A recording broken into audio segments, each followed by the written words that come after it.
Okay, so Be'ezras Hashem, we are continuing with our weekly series of shirim on the Mitteler Rebbe Shaar HaYichud, and we are moving into Parak Tes, where the Mitteler Rebbe is going to ask a very simple question that's going to force us to come face to face with one of the most fundamental concepts at the core of Pnimiyas HaTorah, especially as understood through the Torah of the Baal Shem Tov HaKadosh and seen through the Nisiyah of Chabad. We're going to see also, based on the comments of Rav Hillel Paritcher, that this parak is going to shine a profound amount of light on one of the most fundamental sugyos, which is the sugya of Tzimtzum. Because what the Mitteler Rebbe is coming with is everything that we've just done up until now, which is teaching us about the unity between the klal and the prat, between the whole and the part, and understanding the deep secret that when it comes to the Seder HaShtalshlas, when it comes to understanding the unbridgeable gap that separates the infinite light of HaKadosh Baruch Hu and creation itself. So even though there are going to be innumerable levels of gradations and one link in a chain that leads to the next and leads to the next, with seemingly no connection between the first link in the chain and the last link in the chain, nevertheless, by way of transforming the arichus and the elongation of the Seder HaHishtalshlis into a derech of kitzer, to give us a quick elevator ride all the way back up to the very beginningness of the system. So the Mitteler Rebbe shows us that we can review the entirety of the Seder Shtalshlis in one fell swoop.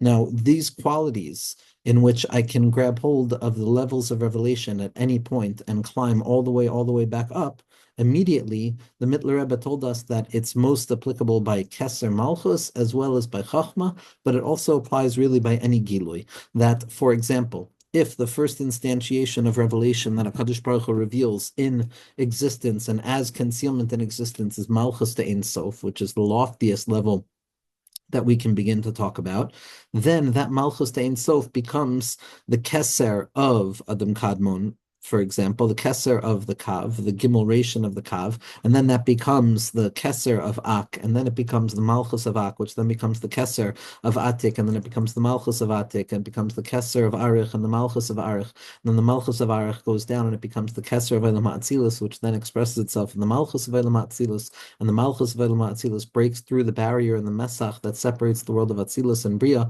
and it goes down to become the Keser of Elam HaBria, which then becomes the Malchus of Bria, which is the Keser of Yitzira, which is the Malchus of Yitzira, which becomes the Keser of Asiya, which becomes the Keser of Malchus of Asiya, down to the Malchus to Asiya.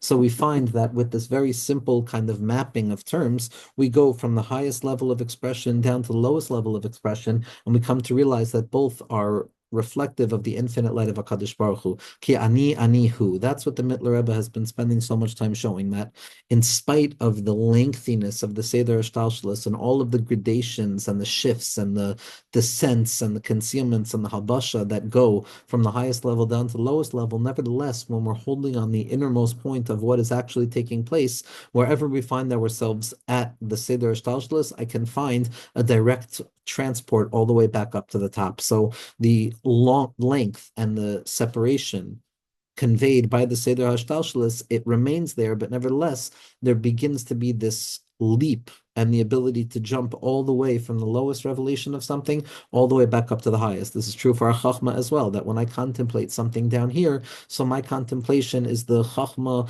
within the Malchus to Asiya, and then that's the Chachma Ve'elam Asiya, which goes all the way up to the Chachma Ve'elam HaYitzira, and the Chachma Ve'elam HaBriya, and the Chachma Ve'elam HaTzilus, and the Chachma Da'ak, which already goes to the first Chachma HaKaduma. So through my own contemplation and through my own thought, I climb all the way back up.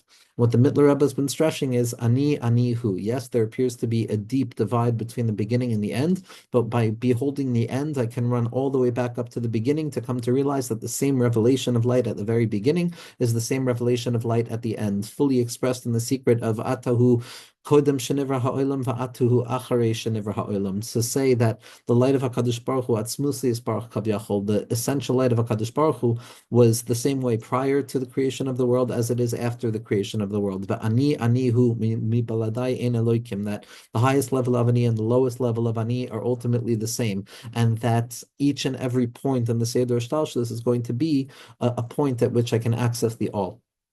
And then the Rebbe continued to stress that while the klal is the easiest way to start, where we can see things in one fell swoop without running into the threat of falling into concealment, nevertheless, it's specifically by way of the prat descending down into the particularized expression that is broken off of the original whole, that I could come to find the greatest level of unity, because the farther away I am from the general klal, the lower and lower I go into the iterations of pratiyut and pratiyut and the pratiyut. But ultimately, if, like we're saying, the top and the bottom are fundamentally unified, and no, it's tchilasim b'soifim, v'soifim tchilasim, the end is embedded in the beginning, and the beginning is embedded in the end, that ultimately the lower down I go, the bigger the chiddush is going to be when I reveal that HaKadosh Baruch Hu is at that low place just as he is at the highest place prior to any level of revelation. So it shows a profound level of unity and the value of contemplating divinity by way of separation, by way of bina, so that we can elevate it all the way back up. But now the Mitteler Rebbe is going to ask a very, very important question.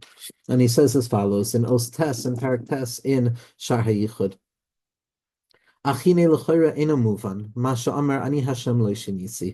Everything that we've just explained about the unchanging nature of the essence of HaKadosh Baruch Hu's light, from the level of Malchus to Ein Sof, all the way down to Malchus to Asiya, to the degree that on the lowest level we gain access to the highest level, and at the highest level we have to make space for the lowest level as well. So L'chora, says the Mitteler Rebbe, I have a hard time understanding this, because the pasuk says, Ani Hashem lo shinisi, I am HaKadosh Baruch Hu who has not changed, meaning to say that there's no shift between before creation and after creation, that the Riboy Dargan and all of the Seder Shtalshalis and the innumerable levels that separate the infinite light of HaKadosh Baruch Hu on the lowest place imaginable are ultimately negated in their root, and everything is unified. That this notion of Ani Hashem lo shinisi shazem medaber b'malchus te'en soif atzmo, that when we talk about Ani Hashem lo shinisi, that I am Hashem, I have not changed, we're not talking about only high levels on the Seder Shtalshalis, but rather we're talking about the highest level of the Seder Shtalshalis. We're talking about the Malchus Te'en Soif Kavyachol. Hari im bebechinas Malchus Ta'asiya, yesh by Shinoi, bein dim lechesed, shu bechinas es pa'alus v'chulei, muchrach shagam b'malchus Te'en Sof yesh Shinoi zeh, me'acher sha'amar ani hu v'chulei, k'nis galael. So the issue is, if we're saying that the highest level of Malchus, Malchus de Ein Sof, which is the unified light of HaKadosh Baruch Hu's infinitude at the very beginning of its revelation, is one and the same with the lowest iteration that will eventually arrive as a result of the gradational Seder Shtalshalis, the Malchus to Asiyah, if we're saying that ultimately Mitzad Pnimius, they're the same exact thing, Va'ani ani hu, ani rishon, va'ani achron, then we have an issue, because when we look at the lowest iteration of Malchus, when we look at Malchus to Asiyah, we see that the way that Malchus operates is a split thing. Sometimes it's going to express itself by way of Rachamim, sometimes it's going to express itself by way of Din, sometimes it's going to be up, sometimes it's going to be down. And if we're saying that the lowest link in the chain is fundamentally rooted and inherently connected and bound up with the fullest expression of bonding to the highest level, then theoretically all of the shifts and the changes and the contingencies inherent within the lowest level of the Seder Shtalshalis should theoretically also be applied at the highest level of the Seder Shtalshalis, which we understand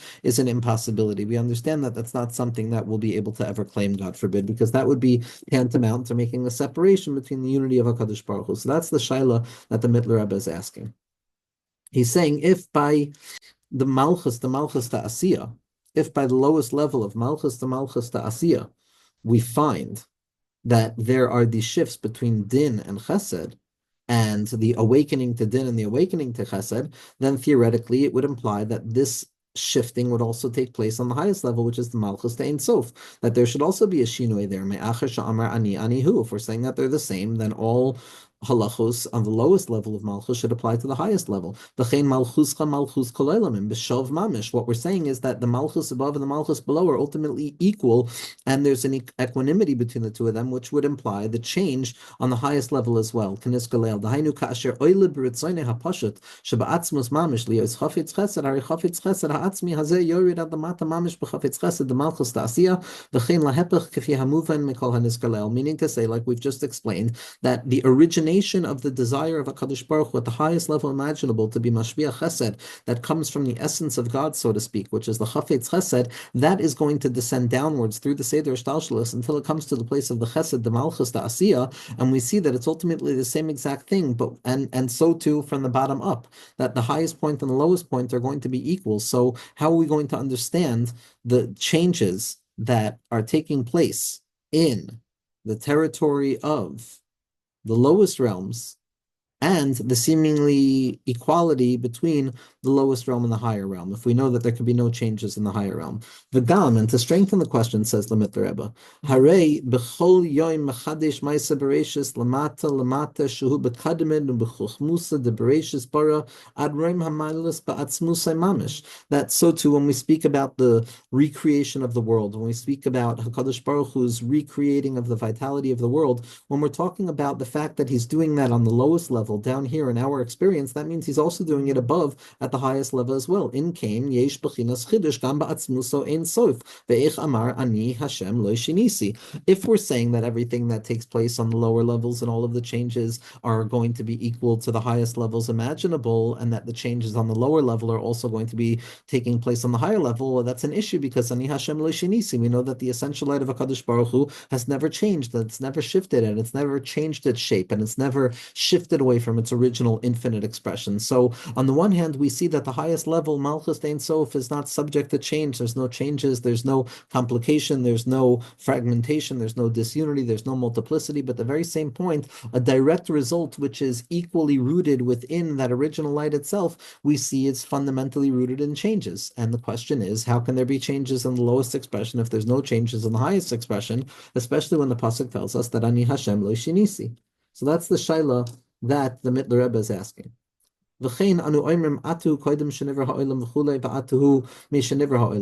again all of these statements that imply the equality between before the creation of the world and after the creation of the world, which would seemingly deny any possibility of change, because before the creation of the world there was no change, but to root after the creation of the world, which is subject to change, within the light before the creation of the world, which is not subject to change, leaves us wondering, where is the change emergent from? We know that the way that HaKadosh Baruch Hu was prior to the revelation of all the worlds is the same way that he is after the revelation of the world. So again, bringing us into contact with this question of what does it mean, Ani Hashem lo shinisi? Theoretically, there are changes.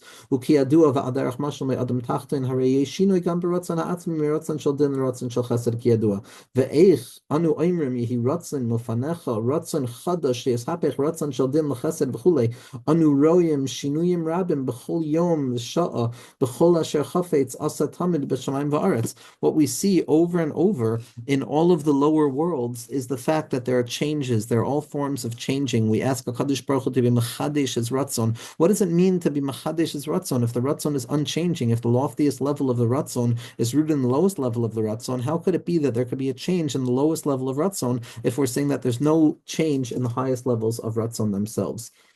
Those are the questions that the Mitteler Rebbe is asking. And to come upon the answer is going to be a very simple thing, but it's going to be something that shatters the conception of how we typically think. When it comes to Pnimius HaTorah, not only does it go against the very principles upon which philosophical thought is based, or the Aristotelian laws of logic, which dictate the law of non-contradiction, which says that if A is opposite from B and B is opposite from A, then A and B cannot coexist at the very same moment simultaneously, because it would be a coexistence of oppositional postulates. So there's an excluded middle. There's an excluded middle where A and B cannot be unified together. That's the Aristotelian laws of logic. What Pnimius HaTorah does is not only does it deny that law of the excluded middle, which says that A and not A can't be unified together, it says no, A and not A can be unified together. A and B, in spite of the fact that they're opposites, can operate in unison, in simultaneous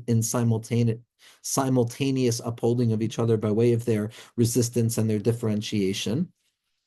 And not only that, not only do we make room for the coexistence of oppositional postulates, but it's placed at the very crown of the system. It rests at the apex of all of the ideas that Pnimius HaTorah convey are going to be paradoxes. They're going to be not contradictions which need to be settled, but paradoxes which needs to be grasped in both sides of itself. And that's the only way we're going to be able to answer up these antinomies that rest at the core of existence. How, on the one hand, there is perpetual change, perpetual shifting out of the original unity, but at the very same point, there is absolutely no shift whatsoever from the original unity. So how is this going to be answered up?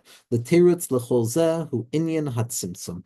The answer to this very difficult question, says the Mitteler Rebbe, is the matter of Tzimtzum. The fact that when HaKadosh Baruch Hu decided to create the world, the infinite light of HaKadosh Baruch Hu, so to speak, was too lofty and too illuminative and too all-saturating that it prevented the existence of anything other than the infinite light of HaKadosh Baruch Hu. And as the Arizal points out in the name of Rav Chaim Vital brings in the name of the Arizal and Eitz Chaim, that originally HaKadosh Baruch Hu had to be Mitzamsem as infinite light, and when HaKadosh Baruch Hu was Mitzamsem as infinite light, there was room for creation to take shape in the absence of that infinite light, which meant that there was a halal hapanui, a vacant space where God had emptied himself out, so to speak, or God had contracted himself, or God hid himself, or God removed himself. However, we're going to understand the word Tzimtzum, and it's that removal, it's that contraction, that concealment of HaKadosh Baruch Hu, which enables all future revelation. But at the very same point, we're fundamentally aware that Tzimtzum is not kipshuto. It is impossible to claim that HaKadosh Baruch Hu actually removed himself from existence, as all of the tzaddikim point out, as the Vilna Gaon points out, as the Leshem points out, as the Rashash points out, as the Ramchal points out, as all of the tzaddikim, as the Baal Shem Tov HaKadosh and his Talmidim point out, as the Gra and his Talmidim point out, Tzimtzum is Eino Kipshuto. Tzimtzum is not Kipshuto. Tzimtzum is not an actual departure of HaKadosh Baruch Hu's light, because there's no possibility of anything existing without the fundamental existence of HaKadosh Baruch Hu's light being in that place. Tzimtzum is the concealment of HaKadosh Baruch Hu's light. Tzimtzum is the revelation of HaKadosh Baruch Hu's capacity to reveal himself by way of concealment. And it's this secret of Tzimtzum, this impossible transition from infinite into finite, which neither denies the finite existence of something nor denies the perpetual presence of the infinite. It's this radical paradox of Tzimtzum which is going to rest at the core of this issue. And my dear friend, Rav Eli Rubin, just put out, finally, really an opus, I imagine. I haven't read it yet, but knowing Rebbe Eli, an opus on the history of Tzimtzum as understood through the lens of the 7 generations of Chabad Hasidus, as drawing upon all of the earlier sources and showing how each and every further iteration of the understanding of Tzimtzum is ultimately going to give a person the tools necessary to confront the existential antinomies that rests at the center of existence, which are born out of the very fact that existence is rooted in the impossible paradox of the Tzimtzum itself. And what we're going to see here is the Mitteler Rebbe's understanding of Tzimtzum. This is the answer of how there can be change, yet at the very same point, the original source changes absolutely nothing whatsoever. The teretz to all of these questions is the secret of Tzimtzum ki yadua. De'im haya hashefa derech ila va'alul, haya noifel inyan shinoi hahespa'alus.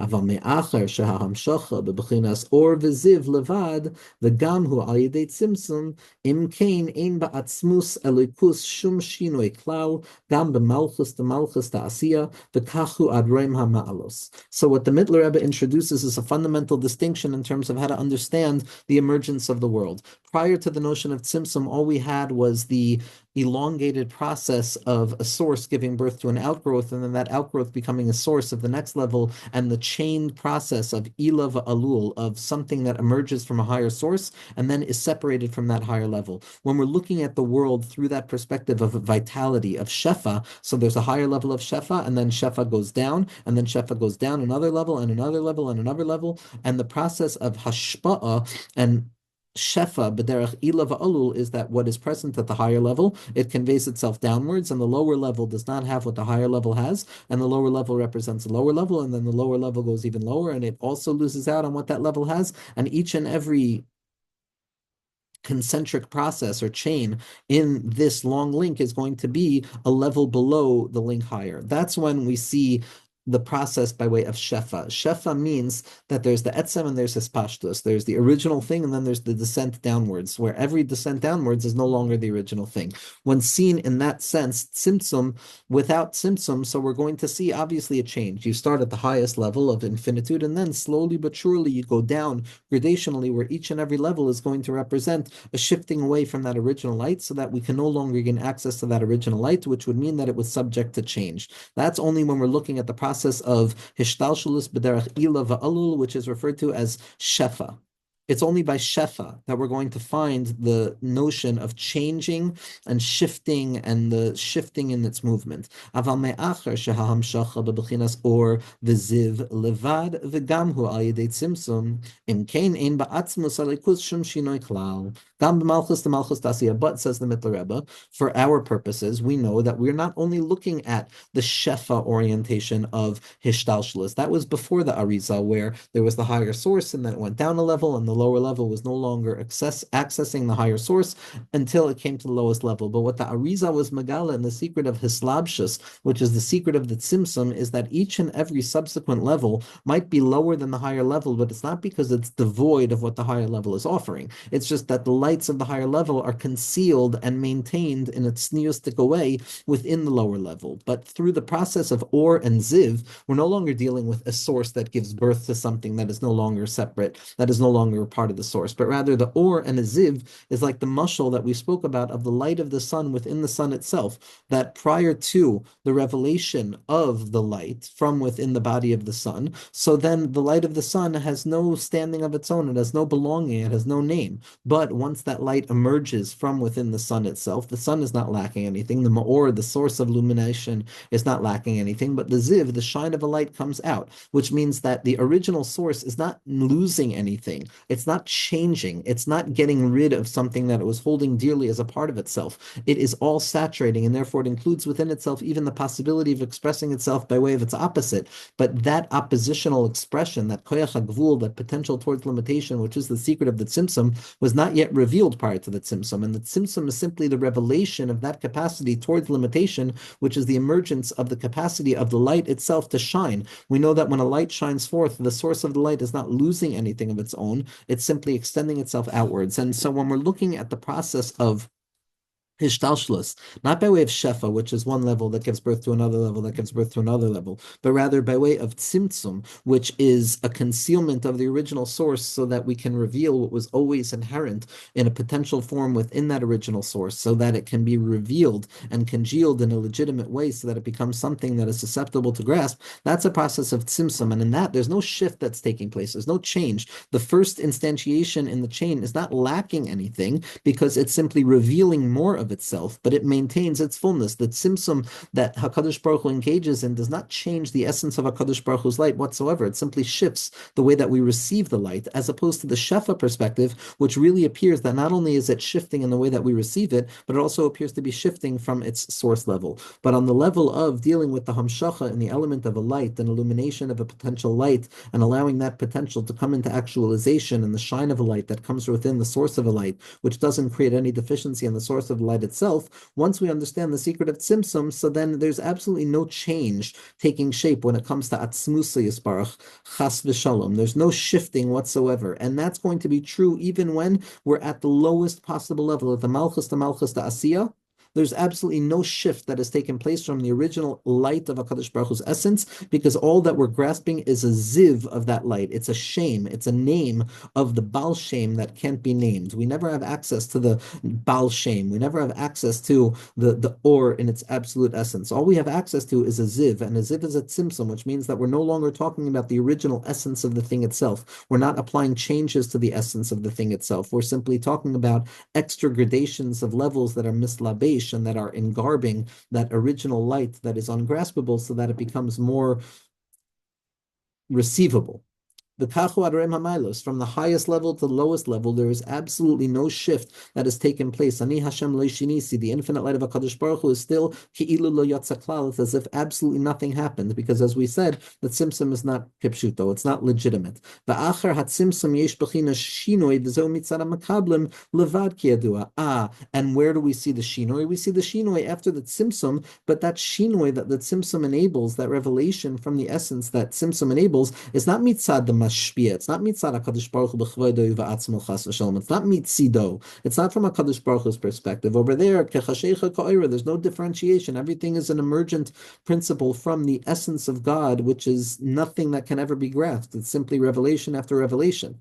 And the only shift is going to be mitzad makablim. It's going to be mitzad our layers of perception. How many layers of concealment are we receiving the essential light through? Ubiur inyan hefresh bein or l'shefa. So zakta Heilige Mitteler Rebbe. What does does the differentiation between or and shefa mean? And like we said, or is the secret of a tzimtzum, where there's a revelation of a potential from within an original infinite source, which that potential emergence does not detract anything from the original light, versus the shefa, which is an expression that detracts from the original light. Yadua l'chol, we know this already. Va'amnan gam b'chinas or hutzrach lios ayidei tzimtzum. We know the difference between shefa and or, that shefa is the source that gives birth to an outgrowth of the source, and the outgrowth of the source is no longer the source. But by or, we have to also understand that it's not enough for there to be an illumination, a ziv that shines forth from the luminary itself, because then that light would still be too bright. That light would still simply be reflective of the original source. Even when we're dealing with light that is emergent, which is obviously not creating any deficiency within the original essence of HaKadosh Baruch Hu's light, so to speak, nevertheless, it still needs to be mitzumsum, so that the revelation of the light from within the source of the light is also going to be an act of concealment. It's a dimming of the intensification of HaKadosh Baruch Hu's light. Ve'im kein sarach kol adam Leda inyan hatzimtzum ulehispoinin boy b'chol oilam lefi ercho ki hu ha'ikr b'chlal HaYichud ha'eloki be'in shinui legabe ha'atzmos kamei kechashecha ka'oira ruchnias v'gashmias shavin ad atzilis v'asiyas shavin ki yadua. Zak the Heilige Mitteler Rebbe, what we must understand, it is fundamentally important for each and every person to understand the element of tzimtzum and to contemplate it in every stage of revelation. There are tzimtzumim. Every stage of revelation is a tzimtzum. Every lower level of expression is a tzimtzum, simsum upon simsum upon simsum. In each and every world, there are these secrets of tzimtzumim that separate one level from the other, but without changing the original level, but allowing the original level to illuminate itself by way of strength, but without creating any deficiency. A person has to pay attention to all of the tzimtzumim, just as we paid attention to Keser Malchus, just like we paid attention to Chachma. We have to know the tzimtzumim on every level. There's not only one tzimtzum, there's tzimtzum upon tzimtzum. And the more contemplation of tzimtzum that we have, the more we come into the deepest reservoir of coming in contact with the infinite light of God, so to speak, because the closest that we can come to ever discussing the essence of God is the tzimtzum that HaKadosh Baruch Hu engages, because the tzimtzum is mushrash, so to speak, within Atzmusi Yisbarach, that it's that koyach of tzimtzum, it's that koyach ha-he'elem, the he'elem ha'atzmi, which is the capacity of HaKadosh Baruch Hu to be mitzamtzim himself. That's on a certain level, as that tzaddikim point out, as the Rebbe Rashab points out, the most essential quality. It's far more essential than the expressions of HaKadosh Baruch Hu. An expression is secondary, but the concealment is an entrance into the very essence of something. So the simsum becomes the most potent thing that a person can contemplate, to the point that we get to the highest level of simsum, where we come to the place of simsum ena kapshuto, and a person is mavutal b'tachlis and for a moment.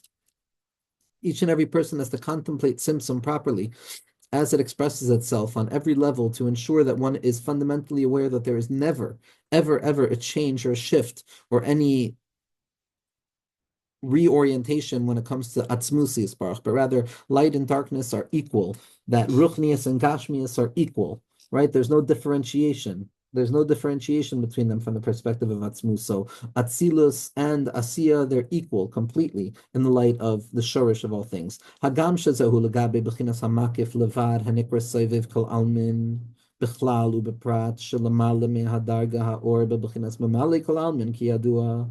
Now the Mitteler Rebbe is adding. The Mitteler Rebbe is saying, okay, so now that we understand this secret of Tzimtzum, and that nevertheless there's absolutely no change taking place, it seems that that's only going to be true on the level of Soiviv Kolaman, on the level of Mitzido Yisparach, where when we're looking at the world by way of a Yichud Ilah, we see that, in spite of the fact that there's so many changes, nevertheless there's nothing actually changing, and that the Tzimtzum is not mastir, that Tzimtzum is not concealing anything, but rather it's revealing something. So one would think, says the Mitteler Rebbe, that this secret of the Tzimtzum being lav kipshuto, and this secret of that all of the Tzimtzumim are not an actual change to the essence of HaKadosh Baruch Hu's light, God forbid, and it's rather a Tzimtzum in the or, the revelation of HaKadosh Baruch Hu's light, and not the essence of HaKadosh Baruch Hu. Nevertheless, it would seem that this quality, this idea, this tool that opens our mind to unity at any moment would simply be true by way of the makifim, which are the soiviv kol amen, which are the higher levels of HaKadosh Baruch Hu's revelation, beyond gradation, beyond the light that is mislabish in the worlds, which is mamala kol amen. Meaning to say, there's soiviv kol amen and there's mamala kol amen, there's yichud ilah and there's yichud tata. One would think that the secret of that Ani Hashem lo shinisi, that nothing has changed through the secret of Tzimtzum, and that even though Tzimtzum is a shift, nevertheless everything remains the same.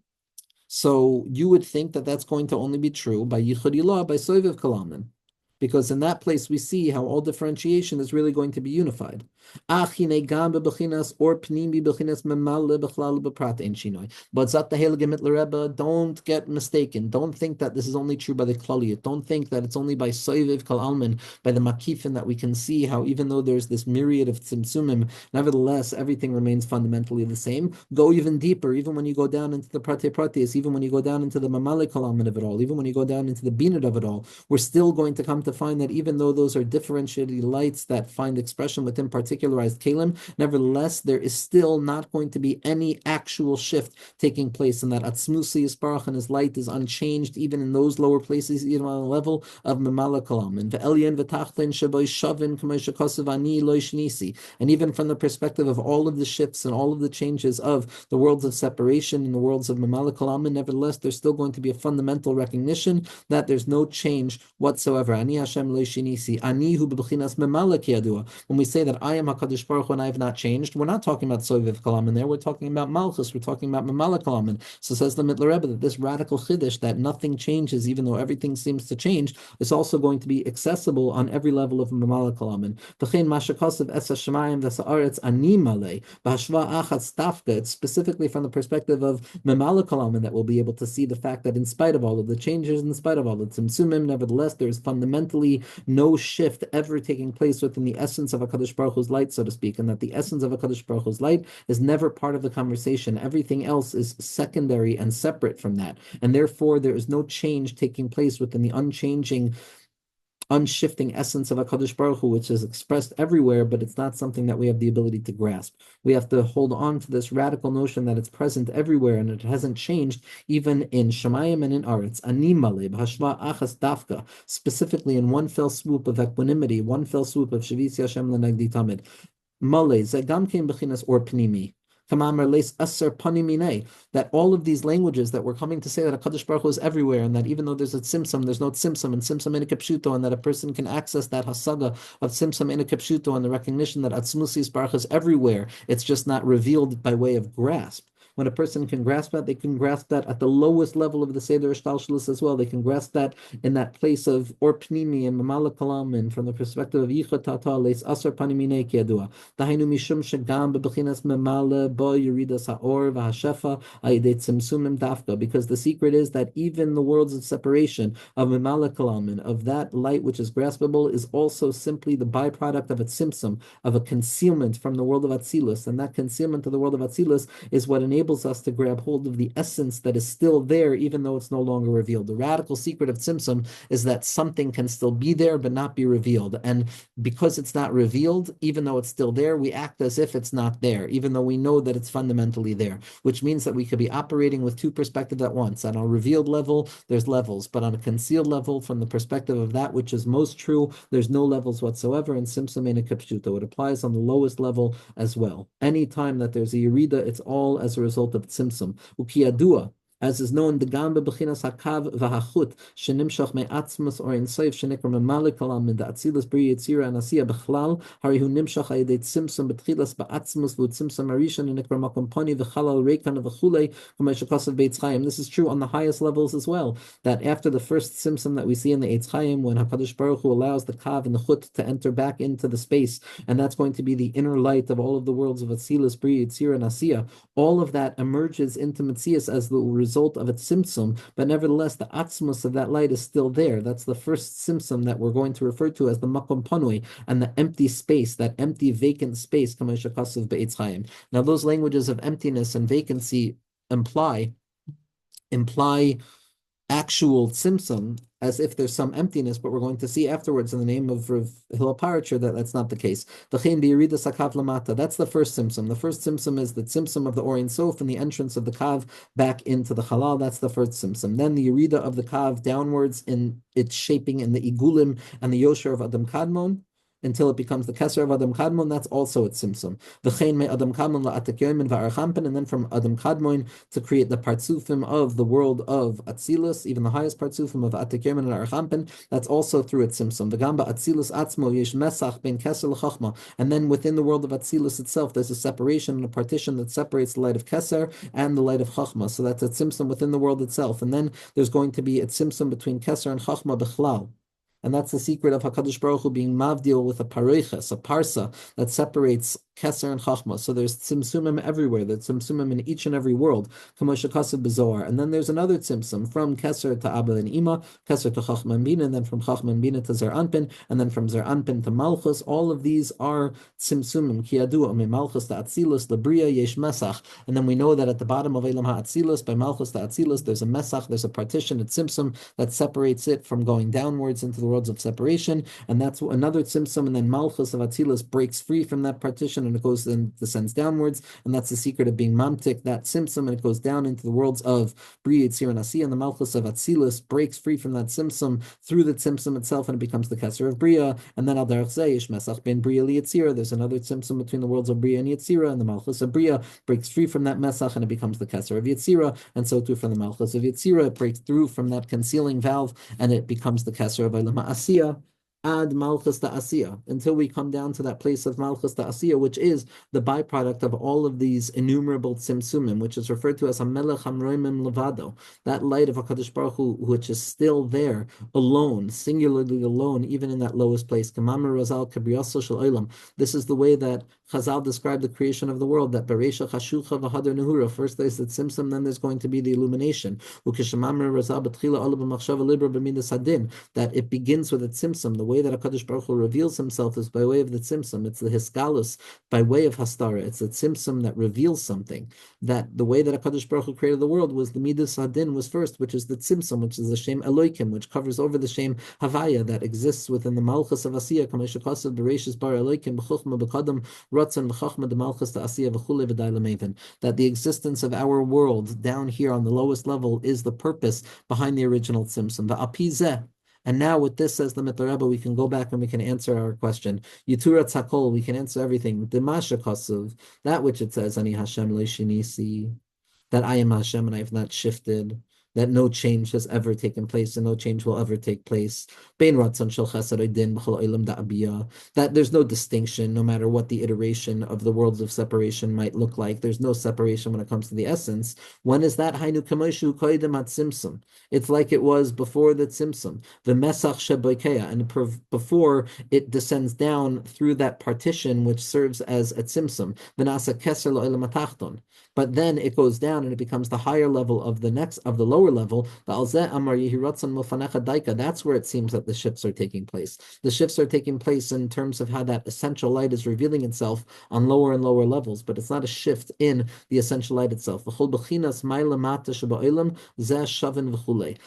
in truth, each and every world above and below are equal. But after the tzimtzum, at which point we can say it's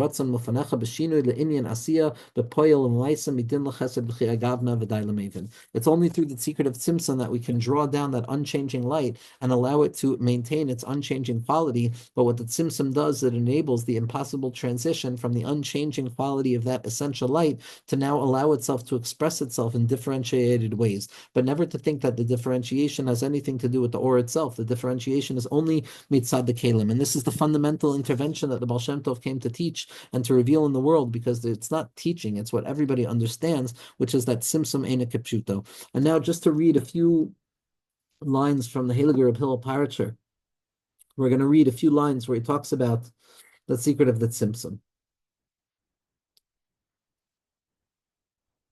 The mind has to descend itself downwards and examine with knowledge all of the particular expressions of tzimtzum, because it's through the deepening of our understanding of tzimtzum that a person is going to come to the depths of unity with the essence of HaKadosh Baruch Hu's light, so to speak, specifically by way of feeling the fundamental nullification of realizing that I am absolutely nothing in the face of the infinite light of HaKadosh Baruch Hu. That's what the Tzimtzum teaches us, that all language begins with the fundamental recognition that I am no longer standing at the original light of something. Because when a person deepens their understanding of the matter of Tzimtzum Yavin, she'ein inyano kipshuto, silu kamahus chas v'shalom. It doesn't mean literally that HaKadosh Baruch Hu has removed the essence of his light, God forbid, and that only a shine of his light or a ziv of his light remains in order to give life to all of the worlds.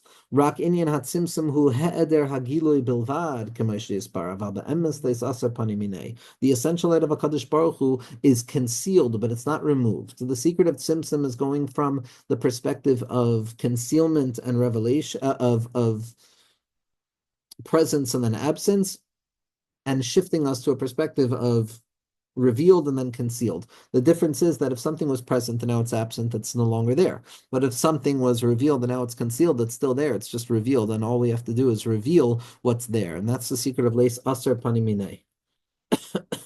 Sagt der Heilige Rebbe, "V'yesh lahaktim betchila shat tzimtzum hamuskar be'etz chaim eno kepshuto." That the tzimtzum that is described in the beginning of Eitz Chaim, it's not simply meant to be understood as the removal of the essence of God, so to speak, God forbid. Rather, the tzimtzum is simply with regards to the illumination of HaKadosh Baruch Hu's light itself, but not the essence of HaKadosh Baruch Hu's light, which is always everywhere revealed. It's just not grasped. So to the essence of the light, there's absolutely no shift there. The only tzimtzum is going to do with regards to our individualized perceptions. That's where the shifts are going to take place. Rav Hillel continues and he says as follows.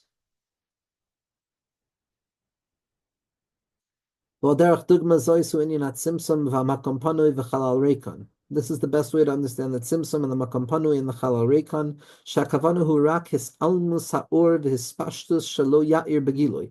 All it is the concealment of the light and the revelation, or the fact that the light should not shine itself in a fundamentally revealed way. As it was written in the beginning that first it was infinite and there was no possibility of there being anything else. And then HaKadosh Baruch Hu had to conceal his infinitude in order to allow something else to be revealed. But it's not that HaKadosh Baruch Hu removed his infinite light. It's simply that he concealed his infinite light. And here Rav Hillel brings us into a fundamental place. It turns out that this tzimtzum and this vacant space and this void, they're not true. They're not absolutely essential. They only appear that way by way of the receiver, by way of the subjective perception, which is all of the worlds and the concealment of the highest level down to the lowest level. It's going to feel and look as if there's an absolute absence of the light of HaKadosh Baruch Hu, and that all that remains is simply a shine of that light, which is what's referred to as the Rishimu. And even though we feel ourselves to be an actual existence and that there's some somethingness to us and that we're alive and that we're functioning, all of that is the experience of the halal itself, to feel that we're separate from HaKadosh Baruch Hu. That's the dir b'tachtonim. Aval be'emes l'gabe ha'ein soif ein simsum matlam klal. But when it comes to the essence of HaKadosh Baruch Hu's light, the tzimtzum does not conceal anything whatsoever. Ve'ein kan chalalu makom pani klal. And in truth, there's no vacant space and there's no emptiness. Ki be'emes hu b'muhuso v'oire v'ziv memale kol ha'chalal. Achar tzimtzum k'may koydem ha'tzimtzum b'lishin shinai klal. And in truth, the infinite light of HaKadosh Baruch Hu fills the entirety of the void, and it fills the shine of that light after the tzimtzum as it did before the tzimtzum, and that there's absolutely no differentiation on a hidden and concealed baseline level, that HaKadosh Baruch Hu's light is everywhere revealed. As it's written in the name of Admar Hazaken, the Balatani, and the Shmasei Eden, Sha'amar Shashama B'Kehilas Kodesh Mezrich, that he heard when he went to Mezrich, Lo Yisachalu Hashem Kodshi, do not defile my holy name. Zak Teheliga Balatanya Shaloi Ta'asu B'chinas Chalol Ba'orin Sof.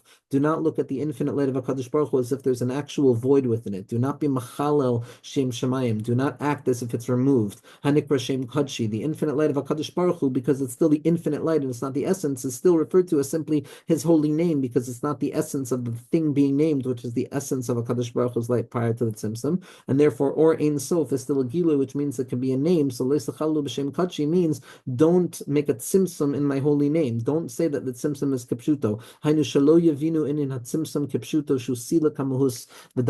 that we should never, God forbid, come to think of the Tzimtzum as the absolute removal of a Kadosh Baruch Hu's light. So the Mitteler Rebbe is giving us a direct way of understanding that, yes, when it comes to revelation, when it comes to grasp, when it comes to our ability to be masig something, so then the infinite light is fundamentally removed and concealed and hidden and covered over in all means of Tzimtzum. But Tzimtzum ain't a kapshuto, and at the very core level of all things, the infinite light of HaKadosh Baruch Hu is ever present, and it's ki'ilu li'atzaklal, and Tzimtzum ain't a kapshuto. And again, the Mitteler Rebbe doesn't bring us there. Philip Parcher brings us there. Everything we've been talking about in terms of the Tzimtzum is the Tzimtzum of Rav Chaim Vital, where it seems that there's a vacancy of HaKadosh Baruch Hu's infinite light and then a re-entrance of the Kav to the degree that we have to say Tzimtzum ain't a kapshuto, and that it's really the revelation of HaKadosh Baruch Hu's capacity to conceal himself. But when we abstract ourselves back up to the higher level of the Torah of Mahari Sarug, the Kabbalah of Mahari Sarug as expressed in the Emek HaMelech, which is prior to the worlds of Reb Chaim Vital, prior to the Eitz Chaim Kadisha. So over there we see that the Tzimtzum itself is already something that we can see is revealing itself. Like the locust whose exoskeleton emerges from the inside of itself, meaning to say that HaKadosh Baruch Hu's Tzimtzum is ultimately an externalization of the interiority of that potential towards limitation that is now emerging outwards by way of appearance of separation and the secret of the Koyach HaGvul B'Bilti Gvul. In that place, in the Kabbalah of Mahari Sarug, the Tzimtzum is far more about the Sha'ashuim Minei Ubei, and that there's an inner movement of closing and opening and concealing and revelation. And in that place, it's not so difficult to see that the Tzimtzum is like anything else. It's not meant to be taken as literal in the sense that it's concealment of HaKadosh Baruch Hu's light, God forbid, but rather it's a furthering of the presence of HaKadosh Baruch Hu in the Welt.